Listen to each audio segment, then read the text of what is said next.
जय हिंद दोस्तों। आज मैं आप लोग के लिए जीके का कुछ इंपॉर्टेंट प्रश्न लेकर के आया हूँ। और अगर आप किसी भी एग्जाम की तैयारी कर रहे हो तो आपके लिए इंपॉर्टेंट होगा। तो चलिए देर ना करते हुए शुरू करते हैं।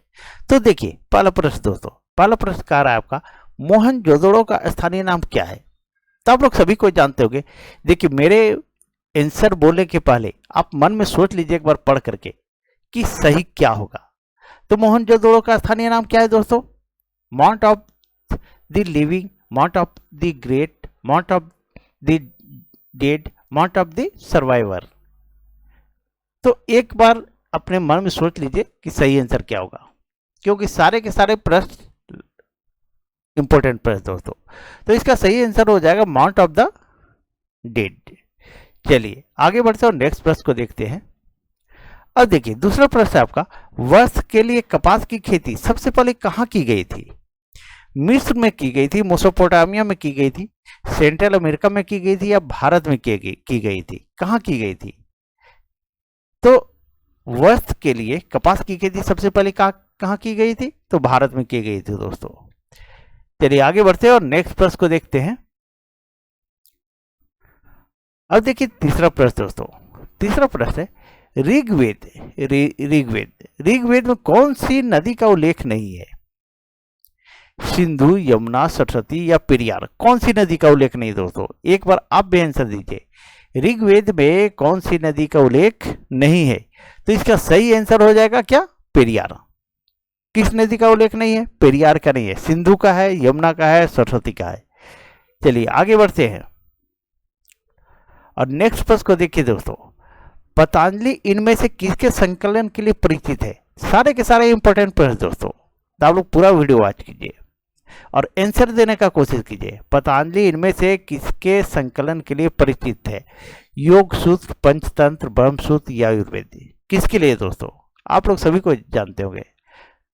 रामदेव बाबा जो क्या करते हैं? योगा करते हैं। तो पतंजलि किसका है? तो योग सूत्र से संबंधित है।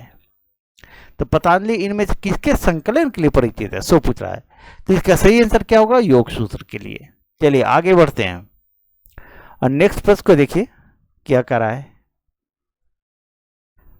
अगला प्रश्न है आपका, गायत्री मंत्र की रचना किसने की थी? आप भी आंसर दीजिए दोस्तों। सही आंसर क्या होगा? विश्वामित्र, वशिष्ठ, इंद्र, परीक्षित।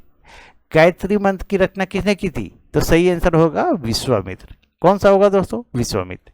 गायत्री मंत्र का रचना किसने की थी? तो विश्वामित्र ने की थी। गायत्री मंत्र की रचना किसने की थी? तो विश्वामित्र ने की थी दोस्तों। सारे के सारे क्वेश्चन आंसर याद कर लीजिए दोस्तों, एक बार सुनने से ही याद हो जाना चाहिए। प्राचीन भारत में मगध राज की पूर्ववर्ती राजधानी थी, कौन थी? आपको पूछ देगा प्राचीन भारत में मगध राज की पूर्ववर्ती राजधानी थी, कौन थी बताइए? तो सही आंसर हो जाएगा वैशाली। चलिए आगे बढ़ते हैं और नेक्स्ट प्रश्न को देखते हैं। अब देखिए सातवां प्रश्न, सातवां प्रश्न बोला भगवान बुद्ध ने अंतिम श्वास, जिसको महापरिनिर्वाण कहा जाता है, कहाँ ली थी? भगवान बुद्ध ने महापरिनिर्वाण कहाँ प्राप्त की थी? सो आपसे पूछ देगा भगवान बुद्ध ने अंतिम श्वास या महापरिनिर्वाण कहाँ प्राप्त की थी? तो इसका सही आंसर हो जाएगा कुशीनगर में। कहाँ पे? कुशीनगर।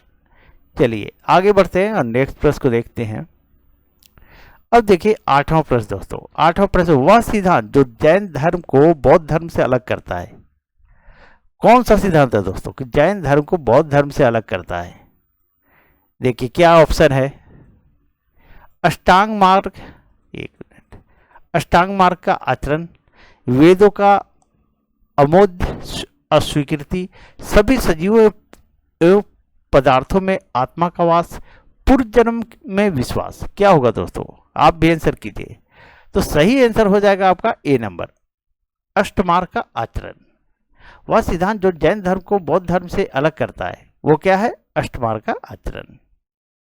अब देखिए 9वें नंबर प्रश्न देखिए दोस्तों, चीनी पर्यटन हेन सांग ने किस विश्वविद्यालय में अध्ययन किया था? वेरी वेरी इंपॉर्टेंट प्रश्न दोस्तों, बार बार पूछता है। देखिए जो भी प्रश्न है सारे के सारे इंपॉर्टेंट है। देखिए अब नवा का क्या होगा? चीनी पर्यटक हेन सांग ने किस विश्वविद्यालय में अध्ययन किया था? आप भी आंसर कीजिए एक बार। देखिए तो सही आंसर हो जाएगा नालंदा विश्वविद्यालय में।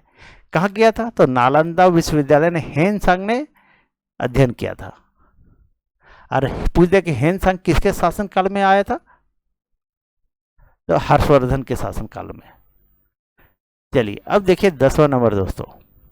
10वां नंबर प्रश्न है, शक संवत शुरुआत किसने की? जो आज भी सरकार द्वारा उपयोग किया जाता है। शक संवत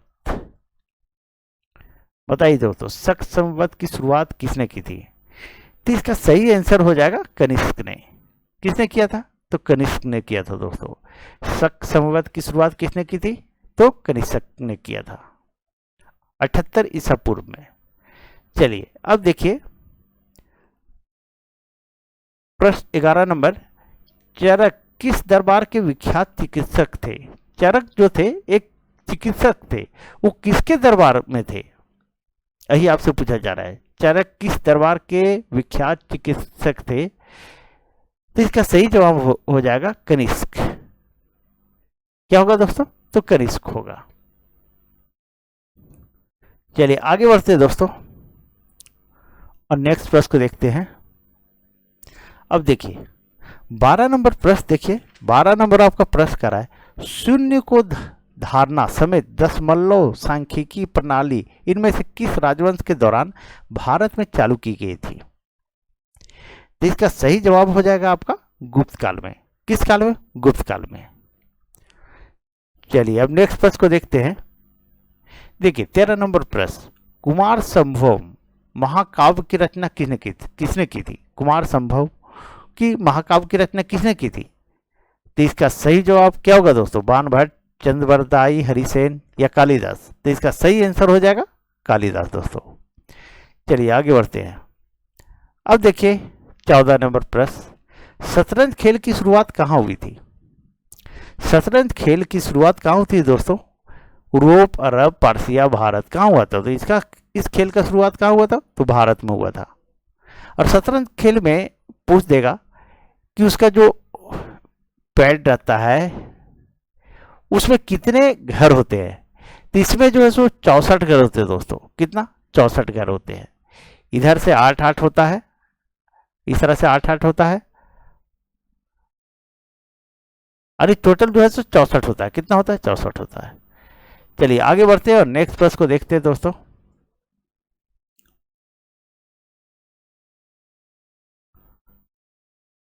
देखिए अगला प्रश्न है आपका, इनमें से कौन बीज गणित के क्षेत्र में अपने योगदान के लिए परिचित है? बीज गणित के लिए क्षेत्र में अपने योगदान के लिए कौन परिचित है? आर्यभट्ट, भास्कर, ब्रह्मगुप्त, लल्ला। बताइए दोस्तों। तो इसका सही आंसर हो जाएगा ब्रह्मगुप्त। बीज गणित के क्षेत्र में अपने योगदान के लिए कौन परिचित है? तो ब्रह्मगुप्त है। अब है 16 नंबर प्रश्न, भारत का तोता अमीर खुसरो। पूछ देगा भारत का तोता किसे कहते हैं? तो भारत का तोता अमीर खुसरो को कहा जाता है। आप लोग सभी को जानते होंगे भारत का तोता किसे कहते हैं? तो अमीर खुसरो को कहा जाता है। लेकिन पूछ रहा है कि जन्म कहाँ हुआ था इसका? अमीर खुसरो का जन्म कहाँ हुआ था? तो इसका सही आंसर हो जाएगा पटियाला में। पटियाली लिखा हुआ है, कहाँ हुआ था? पटियाला में। चलिए अब देखिए 17 नंबर प्रश्न दोस्तों। 17 नंबर प्रश्न है, भारत में व्यवसाय के लिए सबसे पहले आने वाले यूरोपीय थे कौन थे? भारत में बिजनेस करने के लिए सबसे पहले आने वाले यूरोपीय कौन थे? तो इसका सही जवाब हो जाएगा पुर्तगाली आए थे। कौन आए थे? 1498 ईस्वी में कालीकट में पहला बार उतरे थे उन लोग। कहाँ? कालीकट। ये पुर्तगाली सबसे पहले आए थे 1498 में दोस्तों। अब देखिए 18 नंबर प्रश्न, चित्तौड़ के विजय स्तंभ टावर ऑफ विक्ट्री को बनाया था किसने? बनाया था विजय स्तंभ को किसने बनाया था? चित्तौड़ के विजय स्तंभ को किसने बनाया था? तो इसका सही आंसर हो जाएगा राणा कुंभा ने। चलिए अब देखिए 19 नंबर प्रश्न दोस्तों। 19 नंबर प्रश्न है, निम्न में से किस वर्ष बक्सर का युद्ध लड़ा गया? सभी को जानते होंगे बक्सर का युद्ध कब लड़ा गया था? तो बक्सर का युद्ध 1764 ईस्वी में लड़ा गया था दोस्तों। कब लड़ा गया था? तो 1764 ईस्वी में। चलिए अब देखिए 20 नंबर प्रश्न दोस्तों, 20 नंबर प्रश्न है, झांसी राज्य को भारत के ब्रिटिश साम्राज्य में इनमें से किसके जरिए शामिल किया गया? डॉक्ट्रिन ऑफ लैप्स की नीति, यहाँ है डॉक्ट्रिन ऑफ लैप्स की नीति, सब्सिडरी अलायंस नीति, मेयो की प्रोविंशियल सेटलमेंट, गंगाधर राव के विरुद्ध युद्ध। देखिए दोस्तों, इसका सही आंसर हो जाएगा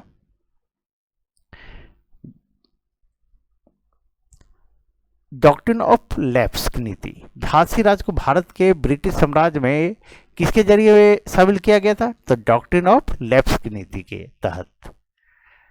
चलिए अब देखते हैं 21वां नंबर प्रश्न। 21वां नंबर प्रश्न दोस्तों, नवाब सिराजुद्दौला और ईस्ट इंडिया कंपनी के बीच लड़ाई का मुख्य कारण क्या था? ब्रिटिश ने सिराजुद्दौला के उत्तराधिकारी का विरोध किया, ब्रिटिश ने दस्तक निःशुल्क प्रभार स्वीकृति का अपव्यवहार किया, ब्रिटिश ने बंगाल में चंदन के फ्रेंच सेटलमेंट का आक्रमण किया। तो इसका सही आंसर हो जाएगा दोस्तों, एक मिनट थोड़ा सा क्लियर करता हूं इसको पहले।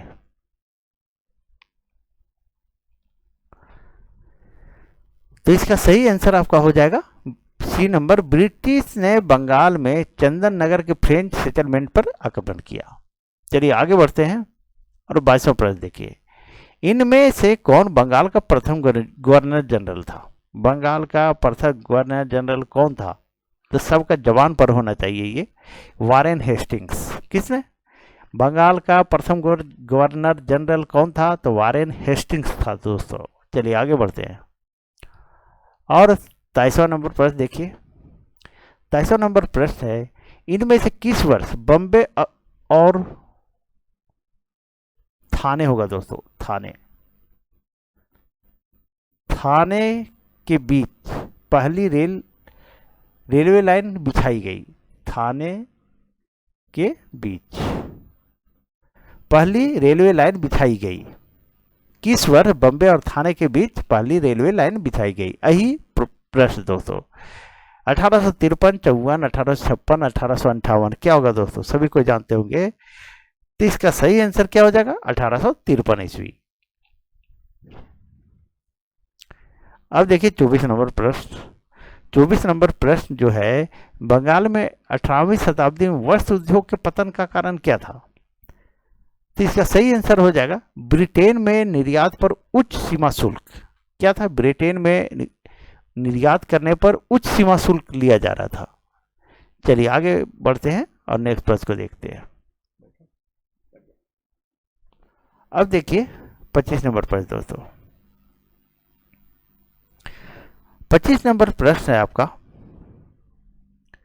आर्य समाज की स्थापना किसने की थी? स्वामी दयानंद सरस्वती ने, स्वामी विवेकानंद ने, केशव चंद्र सेन ने या ईश्वर चंद्र विद्यासागर ने? आप लोग आंसर एक बार दीजिए दोस्तों, क्या होगा? आर्य समाज की स्थापना किसने की थी? जिसका सही जवाब हो जाएगा स्वामी दयानंद सरस्वती ने। चलिए आगे बढ़ते हैं और नेक्स्ट प्रश्न को देखते हैं।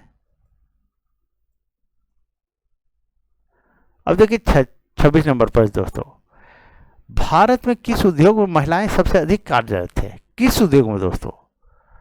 चाय उद्योग, वस्त्र उद्योग, कोयला उद्योग या पात्र उद्योग? तो सही आंसर हो जाएगा चाय उद्योग। सबसे अधिक महिलाएं कहां पर काम करती थी? चाय उद्योग में करती है दोस्तों। चलिए आगे बढ़ते हैं और देखते हैं 27 नंबर प्रश्न, स्वामी दयानंद सरस्वती का असली नाम क्या था? मूल शंकर, अभिशंकर, गौरी शंकर या दया शंकर? क्या था दोस्तों? बताइए। इसका सही आंसर होगा मूला शंकर।